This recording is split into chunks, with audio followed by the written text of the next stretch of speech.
말씀을 보겠습니다. 우리 말씀은 누가복음 22장 31절에서 34절의 말씀을 보도록 하겠습니다. 오늘 이 말씀을 가지고 실패하지 않기보다는 다시 일어나는 믿음을 위한 기도, 실패하지 않기보다는 다시 일어나는 믿음을 위한 기도라는 제목으로 같이 은혜를 나누기로 합니다. 사탄이 예수님의 사도들 가운데 12명의 사도들 가운데 여러 제자들을 공격하였습니다. 성경에 기록된 이 사도들이 무너질 뻔했던 이런 모습들이 몇 군데 나오는데요. 첫 번째는 사탄이 요한과 야고보에게 역사하죠. 그래서 어머니를 동원해서 가장 높은 자리에 예수님의 좌우편에 앉혀달라고 이 어머니 로비를 하는 것을 보게 됩니다. 이 소식을 들은 사도들이 마음이 갈라지죠. 그래서 형찬식 최후의 만찬을 하는 그날까지 이 사도들은요, 누가 높으냐로 싸웁니다. 사도들 안에 서로의 경쟁의식과 시기 질투하는 마음들이 예수님께서 십자가에 죽으실 때까지 이어지는 것을 보게 됩니다. 둘째로 사탄은 가롯 지방 출신인 유다를 유혹하죠. 이때 가롯 유다는 사단에게 마음을 열어줍니다. 이 마음을 열어줘서 그가 적극적으로 행동을 하죠. 예수님을 대제사장들과 장로들에게 팔아버리기 위해서 그가 직접 대제사장에게 찾아가서 예수님을 팔 계획을 이야기하는 것을 보게 됩니다. 22장 3절의 말씀을 보게 되면 12 중에 하나인 가롯인이라 부르는 가롯 출신의 사람이라 불리는 유다에게 사탄이 들어갔다라고 말하고 있어요. 사탄이 들어간 것은 그가 마음의 문을 연 것입니다. 셋째로는 사탄이 베드로를 유혹하는 것이 나옵니다. 오늘 본문에 나오는데요. 베드로는 가이사 빌립보라는 지방에서 예수님께서 너희는 나를 누구라고 생각하느냐라고 물을 때 가장 위대한 고백을 했습니다. 주는 그리스도시요 살아계신 하나님의 아들이라는 위대한 고백을 하였습니다. 그러나 예수님께서 이 고백을 듣고 난 다음에 내가 예루살렘에 올라가면 대제사장들과 장로들에게 붙잡혀서 고난을 받고 죽을 것이라고 비로소 말씀하세요. 그때 예수님께서 고난과 죽음을 말씀하십니다. 이때 베드로가 하는 행동이 무엇입니까? 예수님을 붙들고요, 예수님을 꾸짖습니다. 예수님께는 절대 그런 일이 일어날 수가 없습니다. 절대 그런 일이 일어나서도 안 됩니다라고 거의 예수님의 멱살을 잡듯이요 꾸짖는 제자였습니다.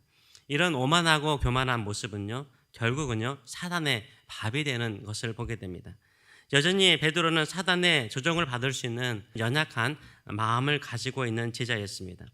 그래서 예수님은 베드로를 보시면서 이렇게 부르시고 말씀하시죠. 오늘 본문을 보게 되면 시몬아 시몬아 보라 사탄이 너희를 밀가부듯 하려고 요구하였으나 내가 너를 위하여 내 믿음이 떨어지지 않기를 기도하였노니 너는 돌이킨 후에 내 형제를 굳게 하라 라고 말씀하고 있습니다. 예수님께서 시몬아 시몬아 두 번을 불러요. 시몬에게 집중적으로 말씀을 하시는 것이죠. 예수님께서 베드로에게 하시는 말씀은 무엇입니까? 사탄이 시몬 베드로를 키로 밀을 치듯이요, 키로 밀을 까불듯이 너를 조종하려고 하여 왔다라고 말해요. 현재 완료형이고 지금까지 계속해서 너를 밀 까불듯이 조종하려 왔다라고 말씀하십니다.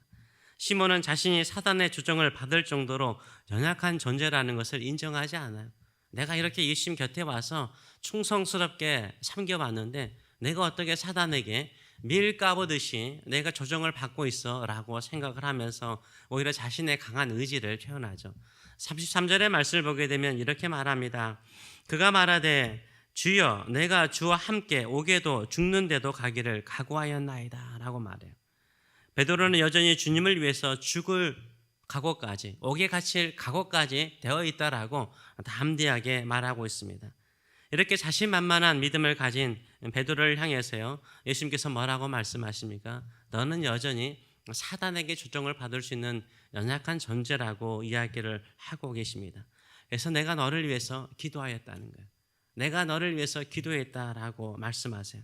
네 믿음이 떨어지지 않도록 기도했다라고 말씀하세요. 예수님께서 베드로를 위해서요 열심히 기도하였음에도 불구하고요 베드로는 어떻게 되었을까요? 믿음이 떨어졌죠. 믿음이 페일했어요. 영어로 보면 페일했다고 그러죠. 이 믿음이 페일했어요. 예수님께서 네 믿음이 페일하지 않도록 기도했는데 너 페일할 거라는 거예요. 이게 예수님께서 하신 말씀이세요. 그러면서 하시는 말씀이 뭡니까? 너는 네 믿음이 떨어져서 나를 3번이나 오늘 저녁에 부인할 것이라고 말씀하세요. 예수님께서 베드로가 사탄에게 조종을 받아서 그의 믿음이 어느 정도까지 떨어질 것인가, 어느 정도까지 페일할 것인가를 직접 말씀하세요. 34절의 말씀을 보게 되면 이르시되 베드로야 내가 내게 말하노니 오늘 다 울기 전에 네가 3번 나를 모른다고 부인하리라 라고 말씀하세요. 예수님께서 말씀하신 대로 예수님께서 대지상의 뜰에서 사내들인 공회죠. 거기서 신문을 받고 있을 때 베드로가 주변 사람들에게 예수님을 모른다고 3번이나 부인하지 않습니까? 예수님께서 베드로의 믿음이 떨어지지 않도록 페일하지 않도록 기도해도요. 베드로는요. 믿음이 떨어져서 예수님을 3번이나 실질적으로 부인하게 되는 것을 보게 됩니다. 그러면 예수님의 기도가 응답되지 않았나요? 예수님의 기도가 응답되지 않았나요? 아니죠.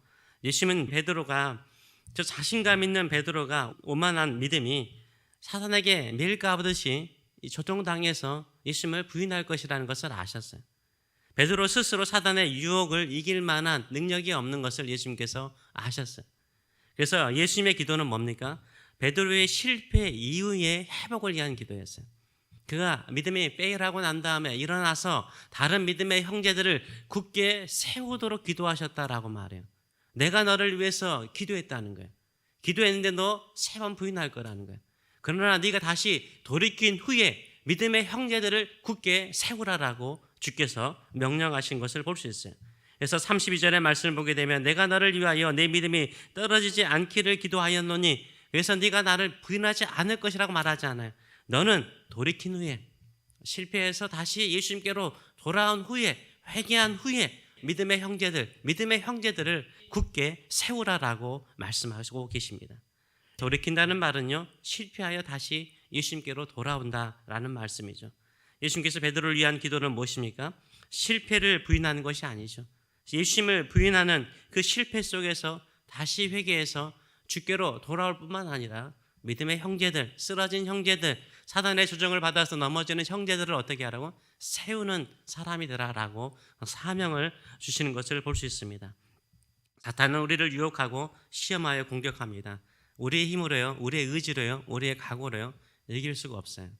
사탄이 더 힘이 셀 때가 많습니다. 우리는 사탄 앞에서 이를 까부는 존재처럼 연약한 존재일 수 있습니다. 베드로처럼 그렇게 담대하게 믿음대로 죽겠습니다. 주님을 위해서 죽겠습니다. 라고 외치더라도요. 아주 작은 문제 앞에서 아주 작은 소식 앞에서 마치 예수님이 살아계시지 않는 것처럼 하나님이 죽은 것처럼 말하고 행동할 때가 얼마나 많습니까? 예수님께서 우리를 향하여 하신 기도의 응답은 무엇입니까? 우리가 여전히 이 땅에 살면서 실패할 수 있고요. 사단에게 밀가부듯 까불기는 것처럼 우리가 조종당할 수 있어요. 그때마다 다시 일어나는 거예요. 그때마다 다시 회개하고 주님의 사랑 붙잡는 거예요. 그때마다 다시 일어나서 십자가 붙드는 거예요. 그때마다 다시 일어나서 주의 뜻 붙들고 일어나고자 하면 그것이 바로 사탄을 이기는 거예요. 사탄은 끊임없이 우리를 밀가부듯 계속해서 매일 마음을 밀가부듯 치겠죠. 우리의 인생을 계속해서 파도를 치듯이 치겠죠. 그때마다 우리는 또 무너지고 넘어지고 또 무너지고 실패하겠죠. 우리 주님께서 우리를 위해 한 기도는 뭐예요? 그렇게 당해도 다시 주님께로 돌아오는 거예요. 아무리 사탄이 우리를 공격하고 무너뜨려도 다시 일어나서 주님 붙드는 거예요. 십자가 붙드는 거예요. 은혜 붙드는 거예요. 하나님의 선하신 계획 붙드는 거예요. 그리고 또 넘어지는 자, 나와 똑같이 넘어지는 자들을 붙들고 우리 믿음대로 삽시다. 십자가 붙들고 삽시다. 부활의 능력 붙들고 삽시다. 하나님은 선하십니다. 하나님의 계획은 온전하십니다. 하나님 붙들고 살아갑시다. 이렇게 서로 믿음의 형제를 붙들어주는 것이요, 우리 주님의 기도의 응답이고 사단을 이기는 능력인 줄 믿습니다. 이것이 우리의 삶의 모습이 되기를 원합니다. 지난주 금요일에 나눈 것처럼 요나단이요 다윗에게 와서 하는 말이 무엇입니까? 하나님을 힘있게 붙들라. 하나님을 힘있게 의지하라. 이게 믿음의 영상인 거예요. 우리가 서로에게 줄 수 있는 좋은 것은 뭘까요? 나도 쓰러지고 넘어졌지만 우리 다시 한번 돌이켜서 예수님께 돌아와서 믿음대로 한번 살아봅시다. 예수님께서 그것을 위해서 하나님 우편에서 기도하고 계십니다. 격려하심을 통해서 서로 세워나가시는 저와 여러분 되시길 축원합니다. 아멘. 기도하겠습니다. 살아계신 하나님 아버지, 예수님께서는 베드로를 위해서 기도하셨습니다. 그가 얼마나 쉽게 사단에게 소종을 당할 수 있는, 계속 조종당할 수 있는 연약한 존재인 것을 아셨습니다. 또한 실패할 것을 또한 아셨습니다. 그렇지만 그 실패 속에서 다시 돌이켜서 일어나게, 주님 붙들게, 그리고 다른 믿음의 형제들을 굳게 하도록 명령하시는 이 말씀을 우리가 보나이다. 우리도 매일 넘어지나이다, 사단의 유혹에 넘어지나이다, 사람의 말에 쓰러지나이다, 나쁜 소식에 우리의 믿음이 하나도 없나이다, 주를 위해서 살겠습니다, 우리 인생 주를 위해서 바칩니다 라고 고백하면서도 늘 세상 사람보다 못할 때가 얼마나 많은지 모릅니다. 그렇게 다시 돌이켜서 이 자리에 나옵니다. 나는 연약하고 부족하오나 우리 주님은 강하고 힘이 있사오니 주님 붙듭니다. 우리는 늘 쓰러지는 연약한 믿음이오나 우리 주님은 사랑은 우리 연약한 믿음보다 더 강하고 더 크시고 영원하시오니 그 사랑 안에서 다시 일어나게 하여 주시고 그 사랑 안에서 믿음의 형제들을 세워나가며 교회를 든든하게 세우는 저희들의 삶들 될 수 있도록 축복하여 주시옵소서. 우리 주 예수 그리스도 이름으로 기도하옵나이다. 아멘.